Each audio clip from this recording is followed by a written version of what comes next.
Welcome to the Life on Deck podcast. Tim, Greg, and Chad going to come here tonight and talk to you a little bit. We have a special guest tonight, Kevin Dunleavy, who was a 26-year sports reporter. Recently worked with Tim and I through the Herald Mail. Kevin, welcome to the show. Thank you, Chad. Good to be here. Chad, Kevin, how are you guys doing this evening? Great. How about you, Tim? Oh, we're hanging in there. Just looks like a little bit of rain moving in, but we're good. I know we're waiting on Greg to hit. Waiting on some technical difficulties here. Lots going on this week. What is your guys' take? Chad, what's your take on some of the stuff going on with the NCAA athletes? So, the news reported that the NCAA guys are going to start getting paid.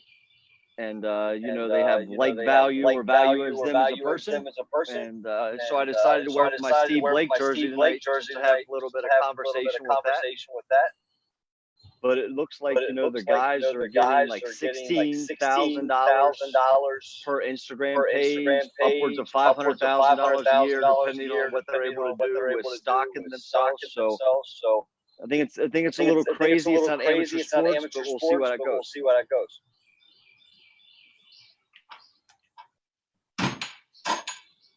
Yeah, I guess coming from a instance thinking about guys getting paid. Kevin, you've been looking at this thing for years all over the place. Think it changes amateurism? Does it change the way we should be looking at these athletes? No, but I don't think there's anything imminent. There's so many legal things that are going to have to be ironed out. There's going to be different rules in different states. And, I just think it's so far out of I don't think we're going to see it for a long time. I think the NCAA just came out with this to try to hold back. There's got to be pressure now with the last court ruling. And I think that's what they're doing. They're saying that they'll look at it and try to find a way to do it. But, there's just so much gray area. I mean, what about recruiting? And you've got a booster who say an advertiser, and he's paying a potential recruit a ridiculous amount of money to go to that school. You can justify almost anything that way. And there's so many legal entanglements that are going to have to be ironed out. I can't imagine it. I mean, it almost turns into a SMU, but it's all legal. Yeah. To try to police this thing would be almost impossible, I would think. Chad, we all grew up with the NCAA PlayStation 2. Hear a lot of discussion about NCAA football likenesses and NCAA football 14 being able to return. You think that has a question a market for what they're trying to do? Selfishly, I hope so. That'd be awesome. I mean, I played it, and I was obsessed with it. I mean, it was all you played in college. I played that more than Madden. And then when I played the NCAA basketball more than I played NBA. So if they're able to bring that back, and Ed O'Bannon doesn't kill us, we're good. Greg, welcome to the podcast.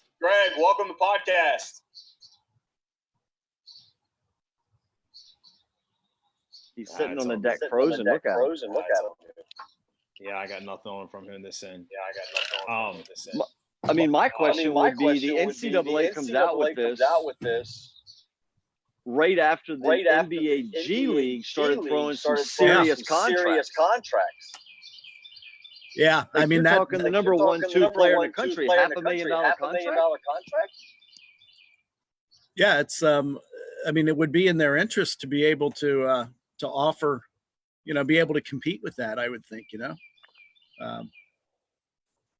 But how much money are we talking about? How much you could sell your likeness for? It's got to depend from player to player. It would be a huge difference, I imagine. What would Williamson have gotten? He could have been way up there with making six figures, I'm sure, as a freshman. They said Zion, and was it Lawrence? Is that the quarterback at Clemson? Yeah. So they said their likeness would have paid them $500,000 this past season. Huh. That's a lot of money. I don't care how old you are, but if you're a college kid living in a dorm, $500,000 is a lot of money. But it would be so, so few players would even. I mean, look at a guy like Lincoln Ball going to GW. I don't think he'd be looking at, potentially cashing in anything. Maybe Taekwon, if he blows up into a starter and that he could, they start selling his jersey at Clemson, since football is such a big deal at Clemson. Maybe there's, some potential there. But I think you're just looking at a system where very few people really benefit. It's just the superstars. So Tim, let me throw this at you. We sit in locker rooms and we deal with egos all the time, right? So now you got a guy getting $500,000 a year, throws an Instagram post out getting 16,000. How do you police not having your locker room completely torn apart? Oh yeah, that's a great question. That's a great question. You got the guys that you got the do a great job of managing the locker rooms. It adds a whole different dynamic. I had the opportunity a couple years back to listen to James Franklin speak at a coaching clinic down in Virginia. And Franklin was talking about, it was kind of late at night. Mostly everybody was there. Next step to the hotel rooms, going to sleep for the morning sessions. Franklin is just railing back and forth about the agents problem that was going on with the NCAA. And these guys, and transfer wire was becoming an issue with football. And he's just going on and on. That we've got these 18, 19-year-old guys which are stepping foot on campus, and they're not necessarily worried about. We've talked in each session about controlling the controllables, and they're more worried about meeting with agents and going down that road, and really, it's cliche, but it's got to be kind of a slippery slope situation.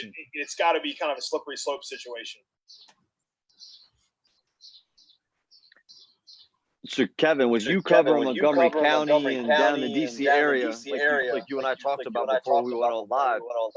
With you covering college athletics down there, let's say Georgetown or different George Mason, somebody like that. If you're covering those guys, you can sense it in a locker room. Which guys got more airtime? Which guys got more your time? And imagine now putting a value fiduciarily on top of that. Yeah, I mean, you'd have players probably much more interested in dealing with the media, because they would want their likeness out there. They want to be, they want to be known, and it would create a whole new avenue of how to approach, and monetizing their value.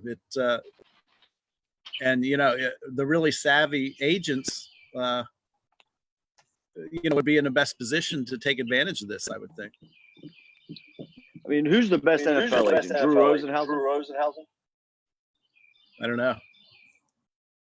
Tim, Greg, who's all the big boys? Definitely. Rosenhaus is a big player there. Greg, who were the guys who represented Nick? Gator Hunter. I'm trying to get him in here. It looks like he's frozen again.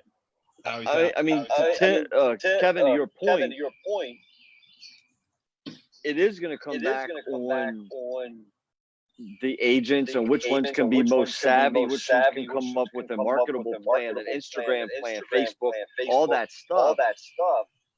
And you're talking about now, like the Christian Dawkins thing coming to life. And it's not just going to be the scheme on HBO. Right. Yeah, I mean, I'm sure there are people that are really good at doing this, people that sell Instagram models and stuff like that. I mean, they know this business. They probably know how to best make money off this. Whoa. Greg is live. Hey, I'm coming in hot. So yeah, there are people that know how to do this, and I guess they could very easily transition over to sports. Absolutely. Greg, we were just talking NCAA and all the stuff that's come out in the past week about players finally being able to make some money off their likenesses. Talked a little bit about the dangers of that. Guys our age and the nostalgia of video games and all having an opportunity again. Where do you stand on all these issues?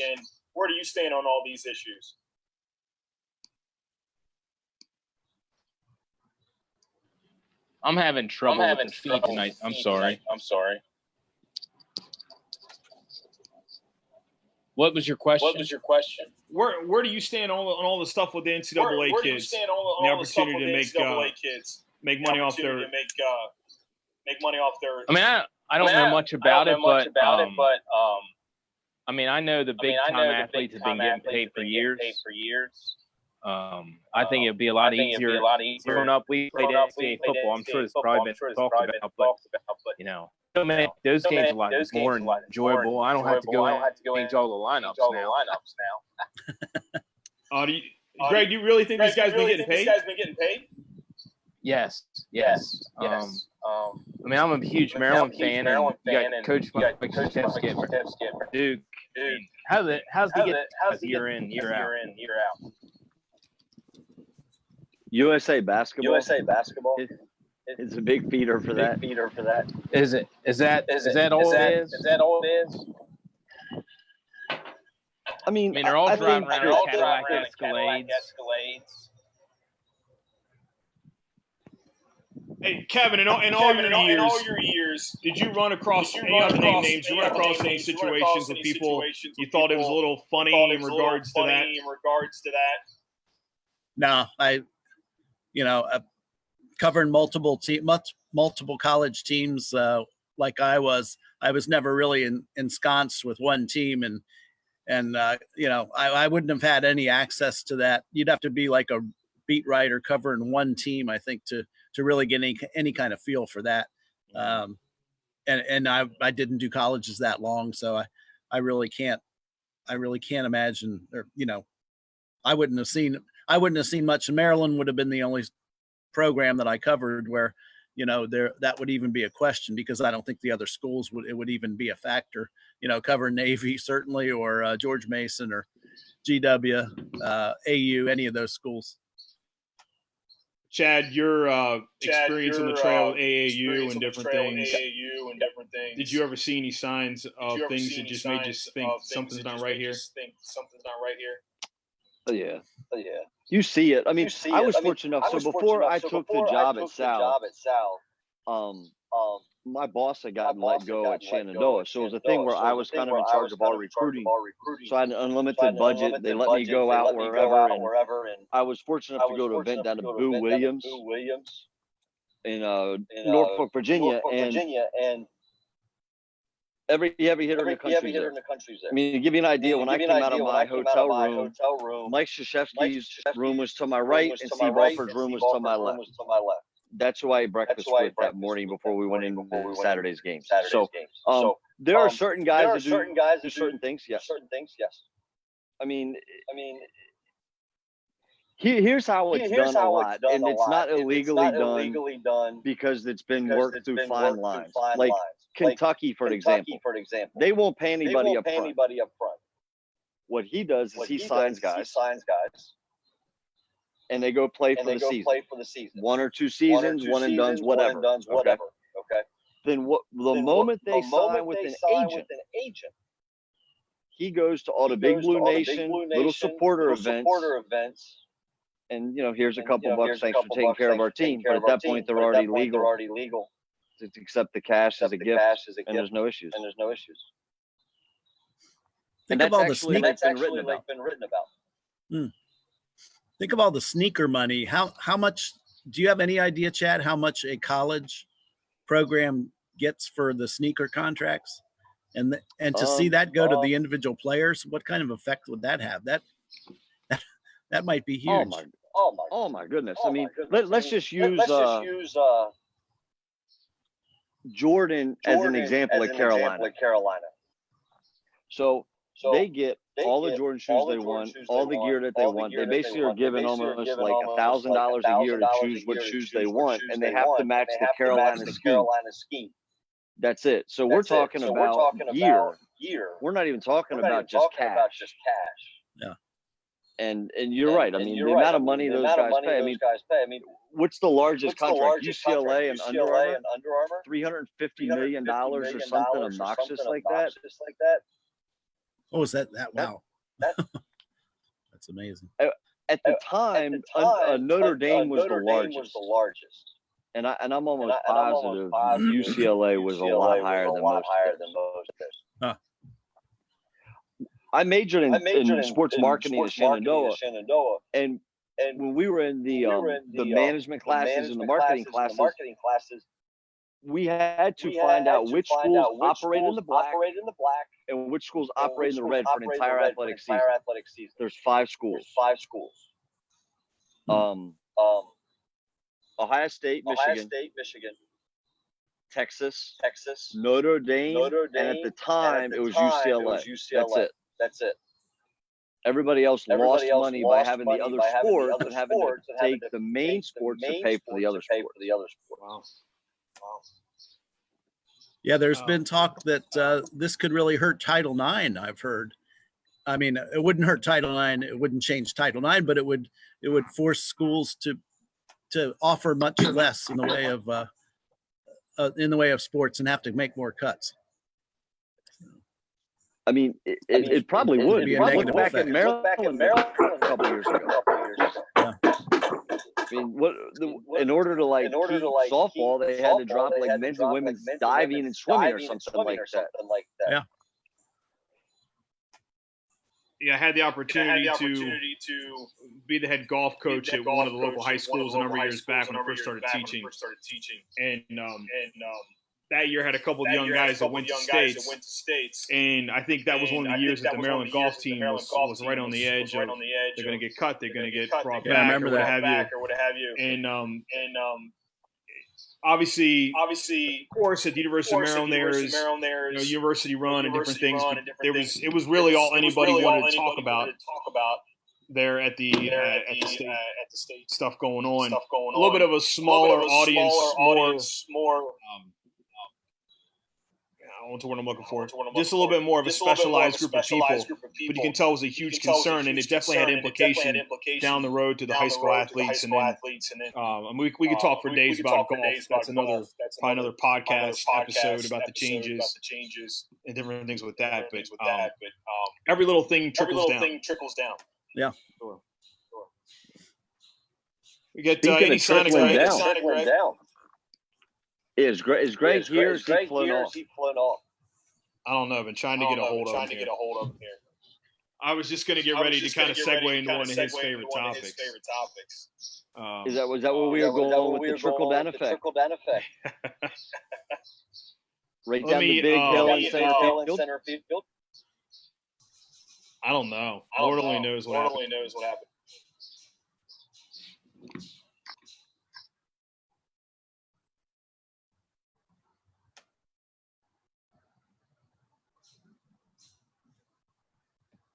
Anyway, Kevin, your farewell article to the area that came out the other day was fantastic. One of the points that you brought up was really how special and how cool Little League Baseball is this area, and how it's definitely different from. I think you talked about the community where you lived, other communities you've had a chance to cover.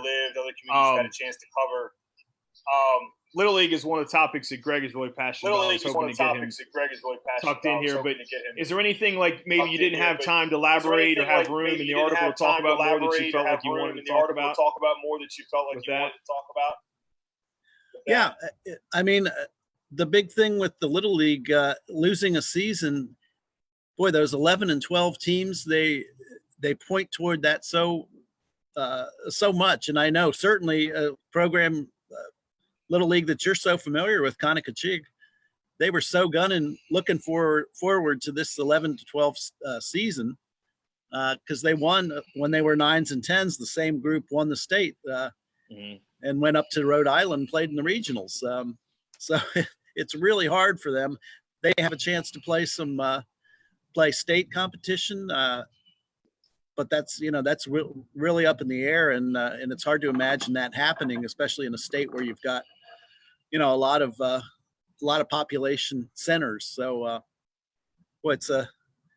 I just know as a player myself how we always look forward to that 12-year-old season. That was going to be the big dream season, and to lose that, especially when these kids have played with each other and pointed toward that forever, that's really tough. Yeah, had the opportunity to small town. It's a small little league. It's not a small little league, but it's a small family. And know a lot of those families, a lot of those kids. Had the opportunity to coach a couple when they were younger. I know when you say they were looking forward to this year, that's got to be an understatement. I haven't had any conversations with anybody, but I can only imagine the way those kids were. There's just something about it. I had the opportunity to have that experience with my own son. We're a couple years out of the Little League age range, so we've been doing some other things. But not only just coaching experience, but one of the most unique, fun, memorable, really experiences of my life. And I remember it as a kid playing. I was alternate on my 11-12 All-Star team, so I didn't have the opportunity maybe to feel what they were feeling. But definitely one of the best experiences I've had in a long time. One of my top experiences as a parent, for sure. It's hard to separate parent-coach. But very thankful that I had a chance to share those moments with my kid, with my son. Yeah. Greg, you alive? That Chick team. Greg, you alive? Sorry, Kevin. That's okay. Yeah, he's talking. Can't hear him. I'm sorry, I cut you off there, Kevin. What were you saying? That's okay. I was just imagining that Chick, all the pitchers they had: Mason Oates, Landon Yates, Noah Poe, and I think the Dangerfield kid was going to be back too. And he pitched a no-hitter when I saw last year at the state tournament. So, boy, that was a team that was built for the playoff, built for the postseason. One thing that always cracks me up as I know it's probably a highlight for you guys. You get a chance to interview those kids after the game. And I'm really sure you get some crazy thoughts and crazy quotes, but not only being inside the fence, but get an opportunity to read the article the next day. Every single piece that is just pure love for the sport, pure having fun. Like that's in a lot of ways, that's what it's all about. I'm sure there's some of the things you remember. Yeah, I mean, you stick a microphone in front of an 11 or 12-year-old, and you often get the deer in the headlights. And on the flip side, you'll get a guy like Mason Oates, who I just mentioned as one of their pitchers at Conococheague, and he talks a mile a minute and gives, can fill your notebook up in a 10-minute conversation. So, I mean, it's a real trip to see those kids. And invariably, if you talk to a kid and he's deer in the headlights, the next time you talk to him, then he'll be fine. It's just that first time. And it just took me back to my Little League days. And it was so reminiscent, everything about covering those games. Am I on? Are you finally here? Sideways. I'm trying. I've tried like 6 things. I'm sorry. That's okay. Well, good timing. We were just kind of segueing into Little League. When I cut off, I heard you talking about, and then Kevin talked about covering the Conococheague team the last couple of years. How far would they have gone? We don't know. That is a shame. Hopefully, the state of Maryland still has a state tournament this year. The last thing I heard was that they were, or at least we're going to try. I mean, Little League's big thing right now is participation, I believe. And they can't worry about all-stars. They can worry about the 200 kids in each league, which I understand. Yeah. Chad, how were things on the other side of the fence on Federal growing up? So growing up at Federal, we were I'll give you my Little League story. So my birthday is July 28th. So back then, I was an 11-year-old. As a 12-year-old, by 3 days, I missed the cutoff. So I was always the littlest dude on the roster. I was like the number 9 hitter and playing right field and all that good stuff. But as I got older, it was pretty fun too. We grew up there. We had good competitive games. What makes me think the most about what Kevin was talking about summer of 2007, the federal team goes in and plays in the state tournament. 2008, we obviously know they went to the World Series. So Conica Jig had a similar mirror situation. Already been there. The beast has already been eaten a little bit. Now we just have to get over the hump. And pitching, as you know, in Little League, is the only thing that gets you through. I think Tim could attest to that. I mean, Berlin was really your nemesis. Yeah, it was myself and Troy Stradiff and Chris Downs. Of course, you know Kevin very well. Chris knew Kevin very well. Every single year, we kind of ran into that brick wall. Our kids had the opportunities, 10-year-olds. We were the second best 9-10 team in the state that year to the team from the Catoctin area, which I think one of the young men has already, as a committable offer to Maryland, has already pulled the trigger on that. And then the next 2 years, we did 10-11, finished second in the state to the Berlin team. And then when our Chris and I's boy, Matthew, my Andrew, when they were 12, we finished second to Berlin, who ended up winning. They finished second, I guess, in the region, Greg. Their New York team. And I think our first game, state tournament, played at Federal Little League. Our kids were 12. Our first game against Berlin, and it was a one-run game. And it literally came down to who was going to make the last mistake, which kid was going to have in the order as they come up around. So Chris and I always had a lot of fun in Troy and the baseball stuff because you're thinking about it's Little League and these little guys, but there was almost as much strategy or more that went into that situation because you had to think about pitch counts, and you had to think about every kid had to get their 2 and 1, and you had to think about all different things like that, and it really. Being a teacher and having the opportunity to have most of the summer off by choice, besides working with the high school team, the whole day kind of revolved around. It was a family thing. Everybody got up and we would go to lunch together, and it was a pretty cool, pretty neat experience. I walked out of the building. I mean, I'm 34 years old now.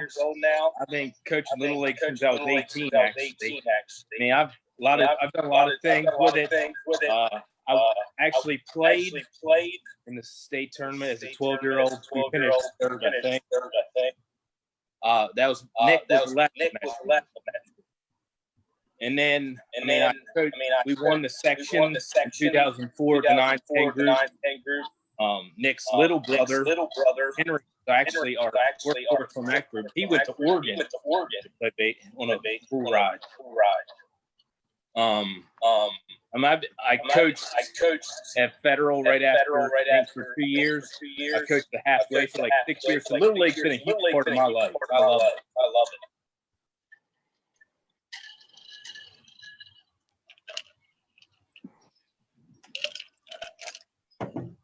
Chad, your brother Kevin was a baseball guy. Was his Little League experience pretty cool? Yeah, it was. I'm trying to think. He was the main catcher for the All-Star team. I think they won a couple games. If I'm not mistaken, I think they lost to West End game 1 and they kind of fought their way back through the losers bracket to get some games to get ready to get out of the sectionals. One thing I remember the most about Little League, and I don't know if they still do it, Kevin, you might be able to attest to this. But you always met at the Little League. You had your little pregame workouts. You got your extra swings in, and then you had like a motorcade across town. Did you guys still do that? I mean, is that something they still do? We didn't do that because this is going to probably blow your mind. When I was in Little League, my town, Vienna, it was a population of 12,000 people. There were 18 teams, Little League teams, and each of those teams had four teams. It had a single A team, a double A team, a triple A team, and a majors. So you had 60 kids plus 18 teams. So, I mean, you didn't have a team representing, I guess, the All-Stars, but then you had 3 different leagues. So you had 3 different leagues representing Vienna Little League. So it was, it was just too many. I mean, I do know from a Little League perspective, in the grand scheme of things, Hagerstown's a pretty small place, right? Like it's just a dot on the map. 1956, 1968, and 2008, we've had teams represented as the Little League World Series of Williamsport. That's actually pretty cool, to be honest with you. Oh yeah, it's such a baseball area. It's not like that anywhere near like that in the DC area now, but it was when I was growing up, in the 70s. So baseball was all there was in the spring, and now I think lacrosse has overtaken it in the DC area. I don't see that in the Hagerstown area. I think baseball still is the primary sport, but it's probably going to change at some point. That's why this year, I think. Go ahead, Greg. I feel like it's almost adamant. We'll have to get out there. They have to have some sort of. I say, Greg, you're still coaching. You're out of Mulligansville Little League now, right now, coaching. Yeah. We had draft. We've had 3 practices, and then it was gone. And I had a young group. Getting back out there with. What kind of things? What kind of directions? What kind of leadership are you getting from your league in regards to when you guys might have a chance to get back at it? I mean, Chet Carter's the league president. I talked to him good bit. Then last time I talked to him, he had said about if it's feasible. We were focused on regular season. Did a fake game, and we're not all-star. Some leagues all-star.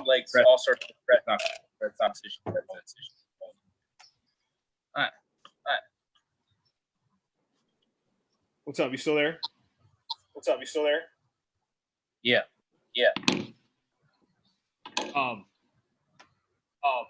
The canceling of the Little League World Series tournament was just announced this week. Pony League World Series was canceled. What implications do you think that has for the summer? I mean, what's the summer going to look like in Hagerstown?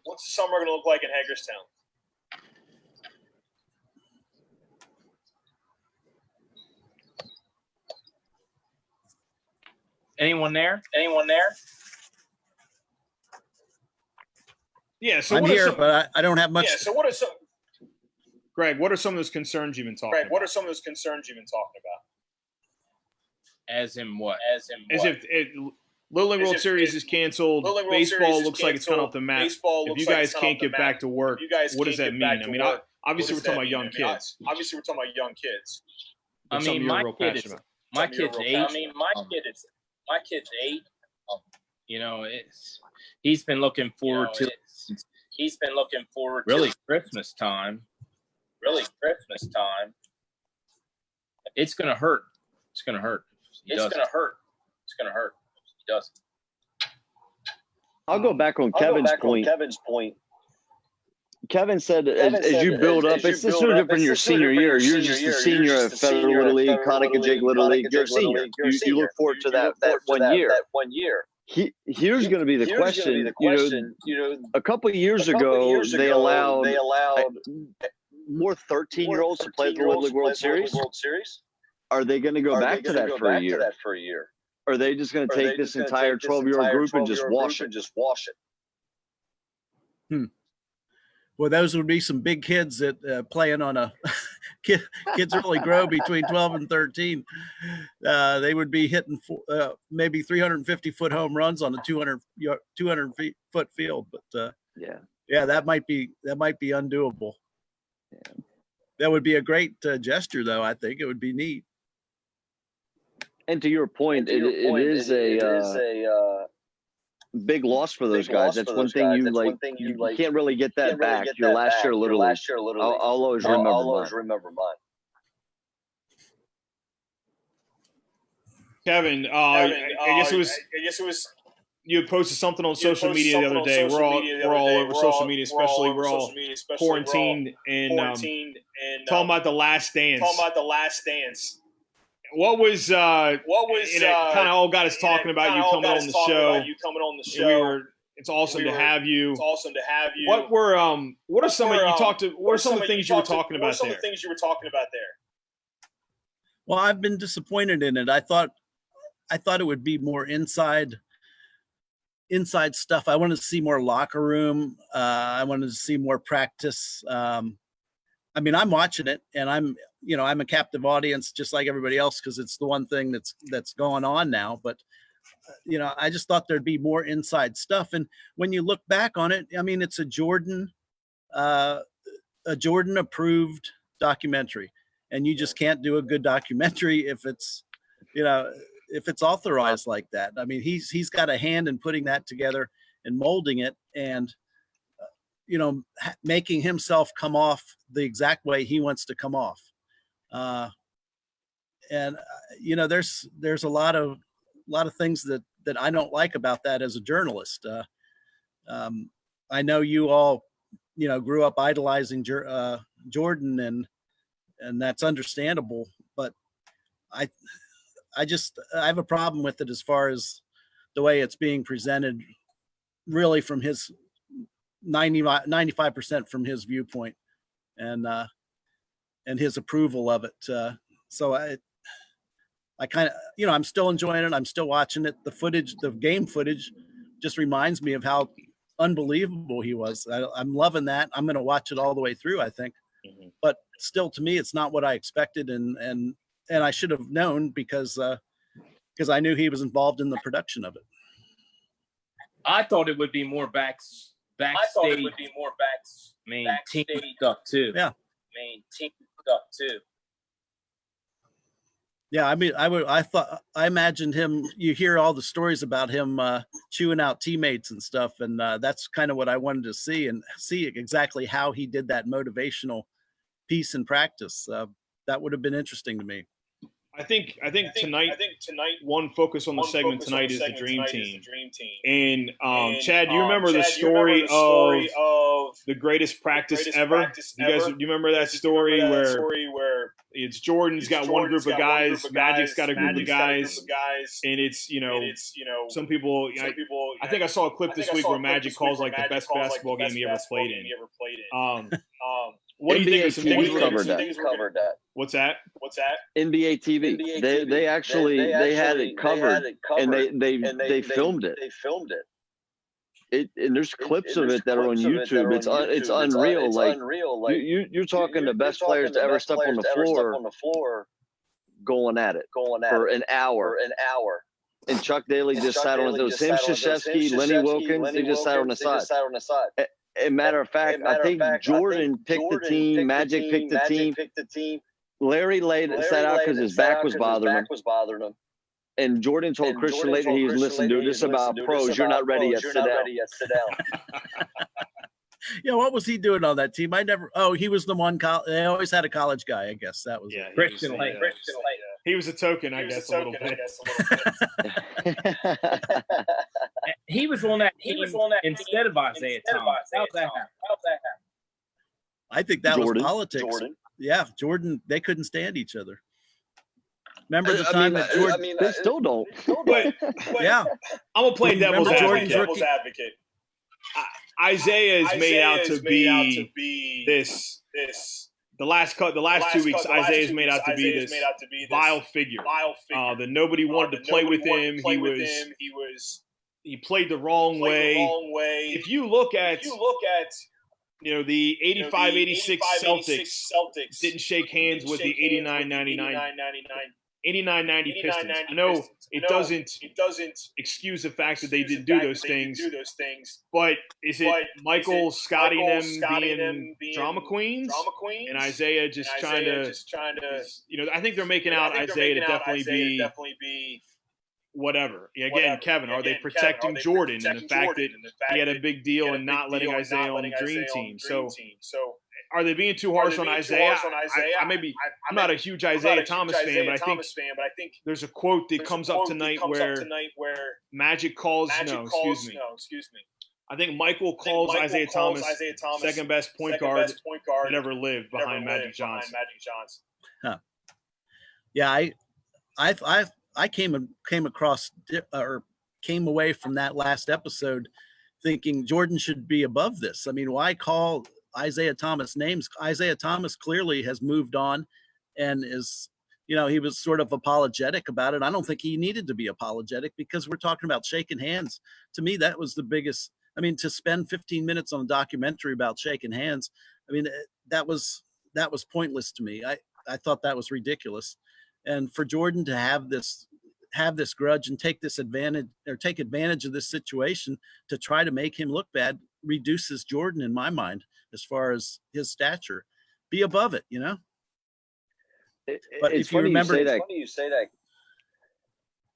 I'm sorry, Ted. I was going to say, it's funny you say that because we all watch ESPN. We all watch, ESPN 1, 2, different channels, whatever. Isaiah Thomas has had to be on like every episode. Get up.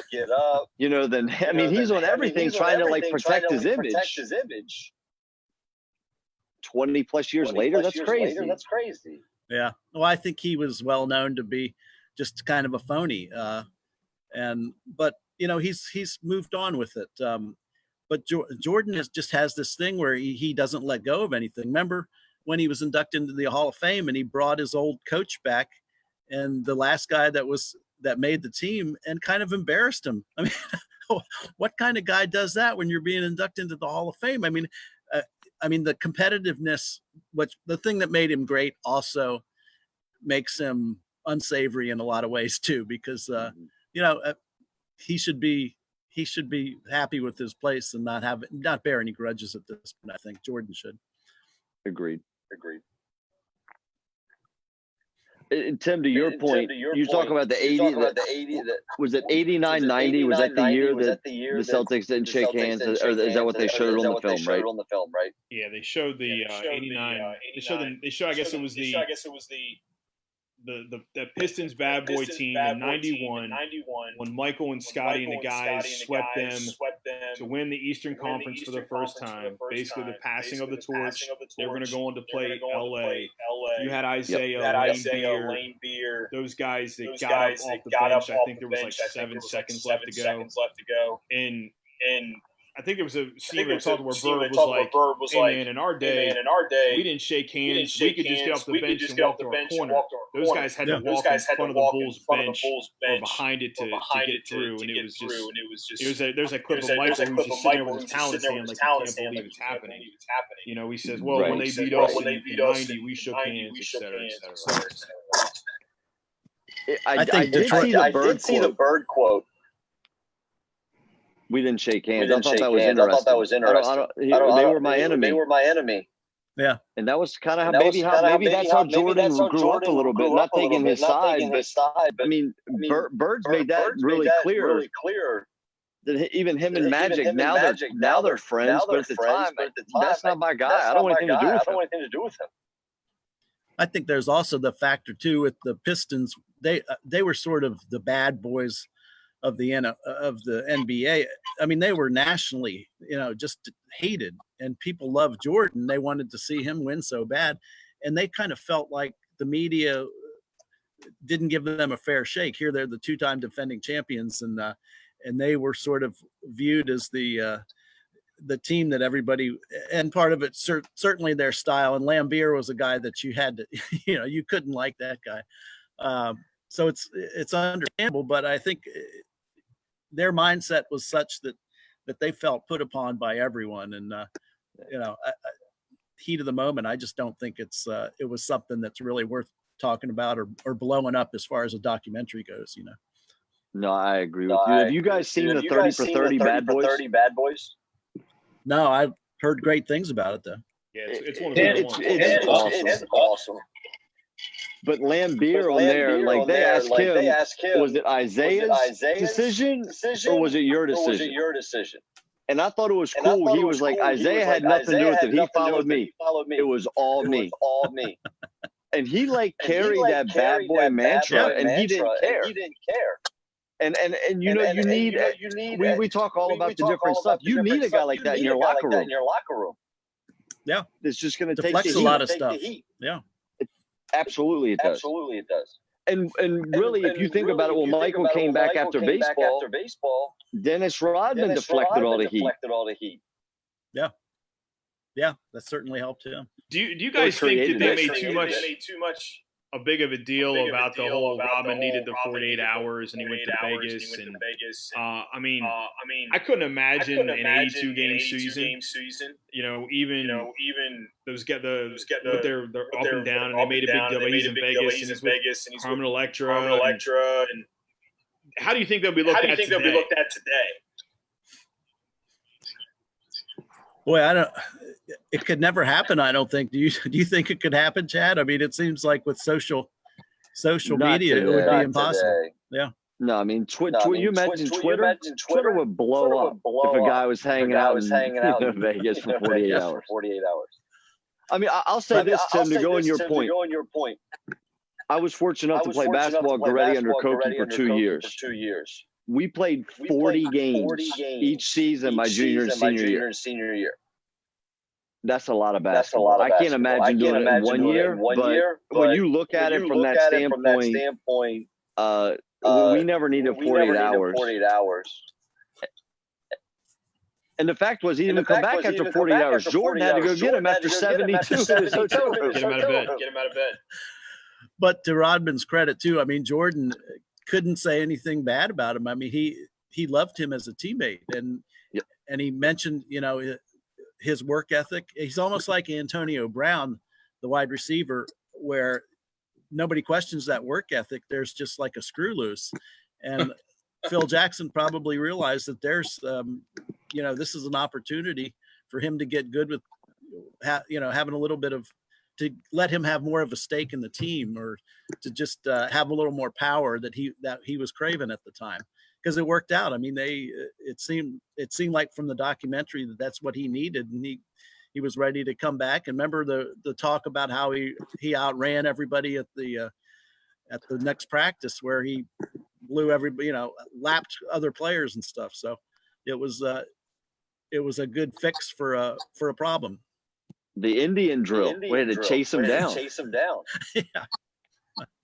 Okay, so Kevin, you make a really good point. Let's talk about Antonio Brown. Does Bruce Arians know something we don't? Is Antonio going to be the heat guy and let the other wide receivers just have a little bit of fun? Pressure's off. He was with 3 teams last year and didn't stick. Yeah. Boy, that's a lot to. I'm surprised the Ravens, being such a class, organization, maybe that's more his doing, trying to work his way onto the Ravens rather than the Ravens trying to woo him in any way. But I just don't see it anymore.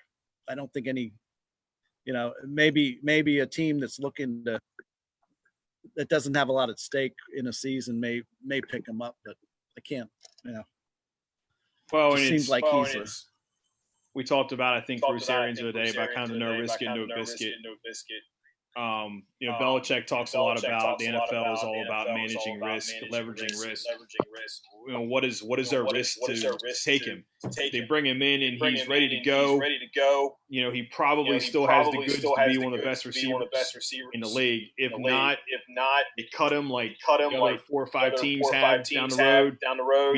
His problems in Pittsburgh are well documented. What's the risk? Is there any risk? It's kind of a buy low, sell high kind of thing. Yeah, just the time that you waste with the guy, I guess, and that would probably be what the Patriots would tell you. Why did we even deal with the guy and insert him in the lineup and even get him up to speed with plays and stuff. So. Yeah.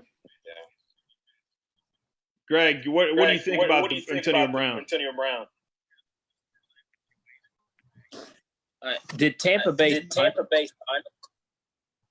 As far as I know, I think it was like 1 year, $8 million or something like that. They hadn't made. I didn't know. I mean, Brady was with him in New England. I don't think the deal would go through without Brady.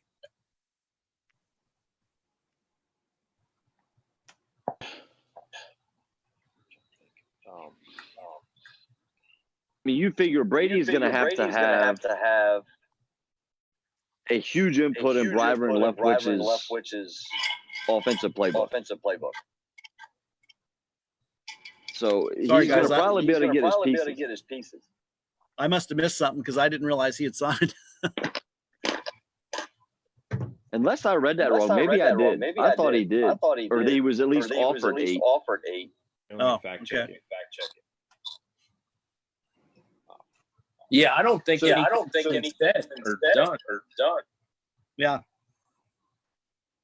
Now, Kevin, for you growing up in Vienna, Virginia, who were the pro teams, college teams you followed closely growing up as a kid? Redskins primary, and when the Bullets moved to Washington, that was my favorite because I was an NBA fan primarily because Earl Monroe was my favorite player and my favorite athlete of all time. And then they were good right from the start, so they would sell out a lot, back when they first moved here, and then in '78 they won a NBA title. So yep. I mean they were always fun to watch. That was Wes Unseld, wasn't it? Yeah, Wes Unseld and Elvin Hayes. Earl Monroe moved on shortly after after they moved the team to DC. Actually, he might have moved to the Knicks before they even moved to DC, but we didn't have baseball. We didn't have until the Nationals came back.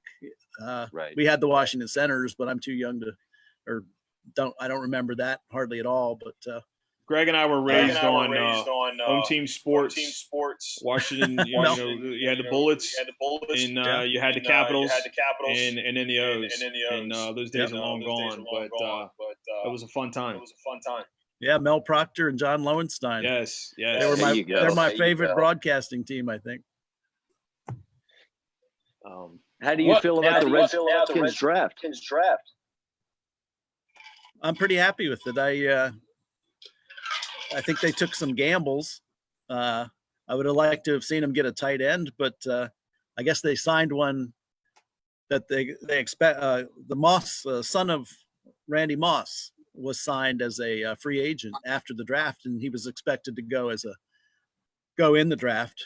But that's the only thing that I don't like. I was kind of hoping for a dramatic move. I would love to have seen him draft Tua, but I know that comes with a whole lot of risk, and I'm sort of in that camp where I think you gotta go for the big gamble when you got a chance to get a franchise quarterback, because they can almost move the team's fortunes by themselves, and a defensive end as good as they possibly can be just can't quite do that like a quarterback can.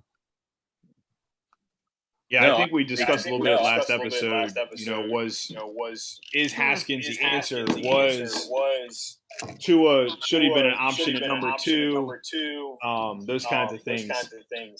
Your point about you got to take the big chance when you can't, because those guys will drive the bus. I mean, Tua showed out at every pre-draft workout he had there. What seemed the previous month leading up to.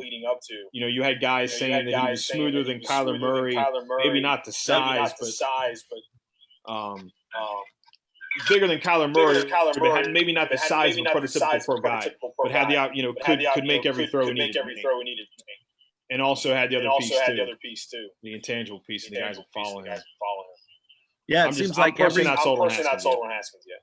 Yeah, I'm not either. And I liked what I saw at the end of last year, and I like it. Love his arm. I think he's got a tremendous arm, and I think he's pretty accurate. But I don't like the way he handles himself.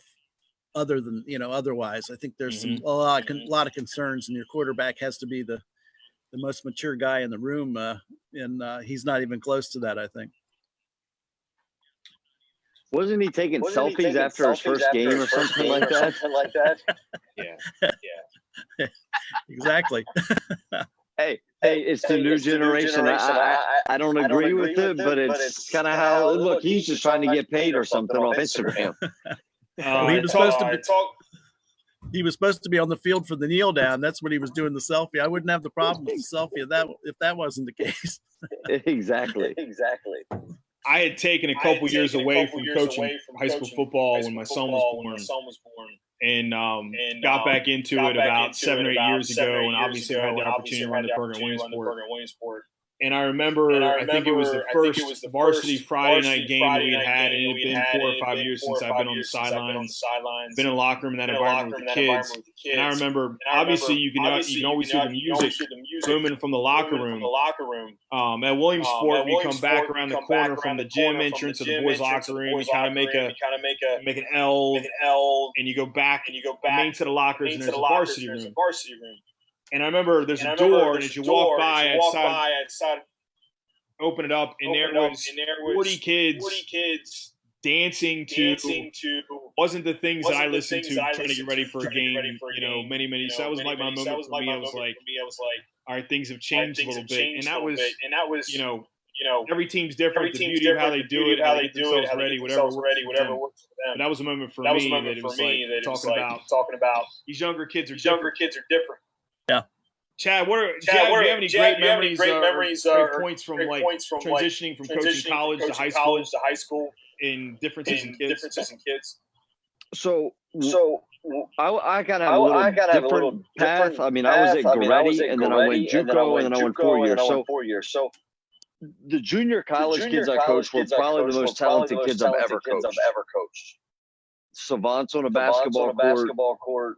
Not savants in the classroom off, and that's why they were with me.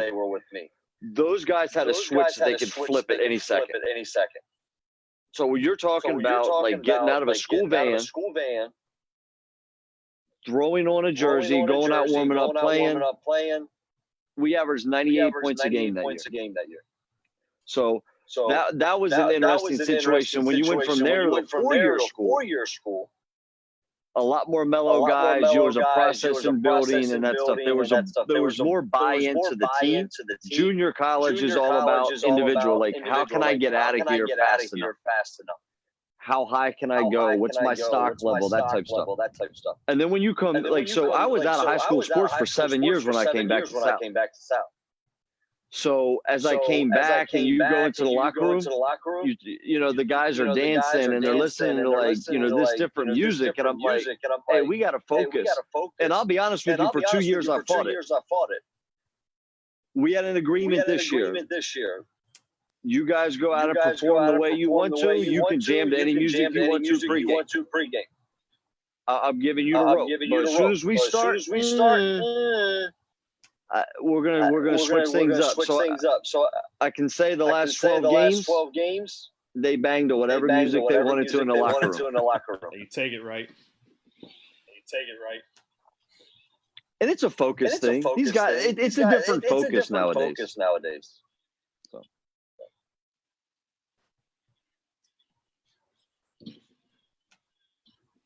Greg, you still hanging in there, man? Yeah, I'm good. I wish that we could the feed. I don't think has been. Do it all over again.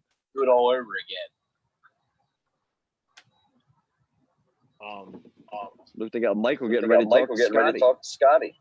Kevin, when do you think? Or if sports will start back up? I don't know if you all talked about that or not. I have no feel for that at all. Who knows what it's going to be? The situation's going to be in 2 months. I mean, we're sort of opening up a lot of businesses now, and we've already seen in a place like Georgia where looks like that's a mistake. They had more virus cases come in this weekend, and so they're talking about repealing what they just enacted, where they were, opening tattoo parlors and stuff like that. So I'm as clueless as anybody. I have no idea. And I can't even speculate. they're talking about online classes now in Maryland starting in September. So if that's the case, we're certainly not going to have sports. Right. And the NCAA, I believe, came out and said if kids aren't in school, they're not going to be playing either. Oh, yeah. I can't imagine that situation. In any kind of contact sport, certainly, or, not going to have fans. I mean, it won't be seen as worth it, for anybody. Yeah, I'm looking forward to some kind of decision soon enough. I imagine this week we'll get some kind of announcement whether Washington County Public Schools will be extended past May 15th deadline.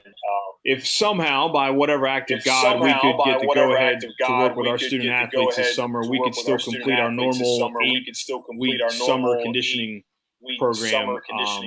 But we'll see. I got to give my coaches and players credit. They're working hard. Kids are sending me stuff and try to work hard on connection and check-ins. And it's still not the same though. Miss those kids. Miss kids in the classroom too. But the connection type has been tough. How many kids, Tim, do you think have weight sets at home and are able to do some weight work? I would say that number is less than 10.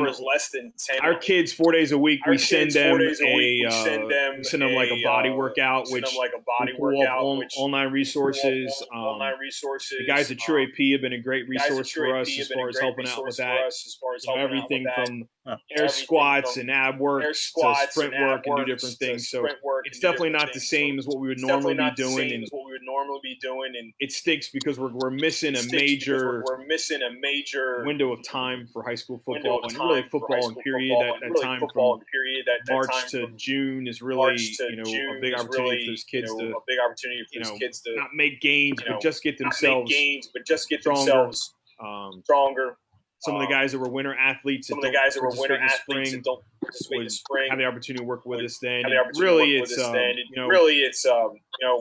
we don't do it for the money. We do it for opportunity to change lives and build relationships. And it's tough to do that across Zoom meetings and text conversations. So I'm looking forward to just getting back to work.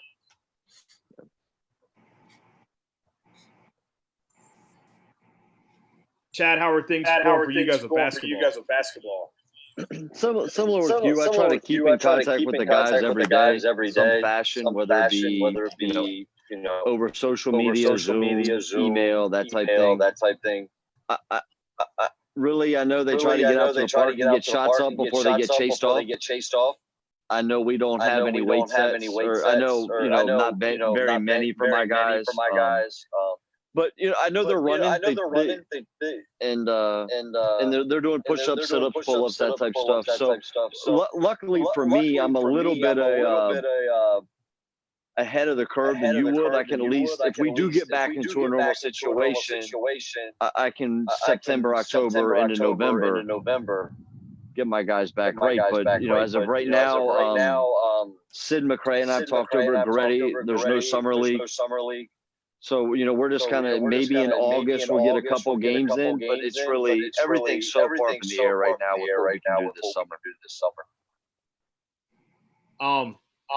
Guys, I know we're pushing into our hour. I know last dance is Kevin, is there anything you didn't get an opportunity to talk about in the article? Tidbits, we love having you on. No, that my article is pretty long, so I figured once I got to 14 points of what I liked, I kept using the word fun and thrill, and I was repeating myself, so I figured I better get out and but it was that really accurately portrayed how I felt about working in Hagerstown and working for that paper and meeting so many great guys. I mean, you three guys are an example of that. I've made so many friends. I don't know if I've been as close to as many coaches as I have been to you guys and to several other coaches in the that I met. People are just nicer out there than they are in the DC area. It's just the way people are. People say hello to each other on the street out there, and that was new for me. That doesn't happen around here. Well, Kevin, it's been a pleasure, man. Try to say my tweet there. I was a little upset when I heard the news the other day. Kind of heard that. I understand the paper's got to do what they got to do, but it's going to be a big hole without you in the area. And you were always fair, and you made it fun, and it was always a good time. And I know I always look. It was nice. Turning the corner on the sideline and seeing you there, covering our game, or talking after the game, or whatever it was, what was going on. It was always a lot of fun. So we appreciate you for sure. Yep. Thanks a lot, Tim. Yeah, I appreciate everything, Kevin. It's been awesome. Thanks, Chad. I've really enjoyed covering your guys' teams, and I'll be out there. I'll be watching you, at least a couple times a year, I think, just because I want to see the progress of your all's teams. Yeah, man. Well, guys, let's get on the last dance here. Kevin, thanks for coming on, man. We appreciate it. Good timing because it's starting to rain here. Yes, sir. All right, fellas. We'll see you later. Thank you, guys. Yes, sir. All right. Take care.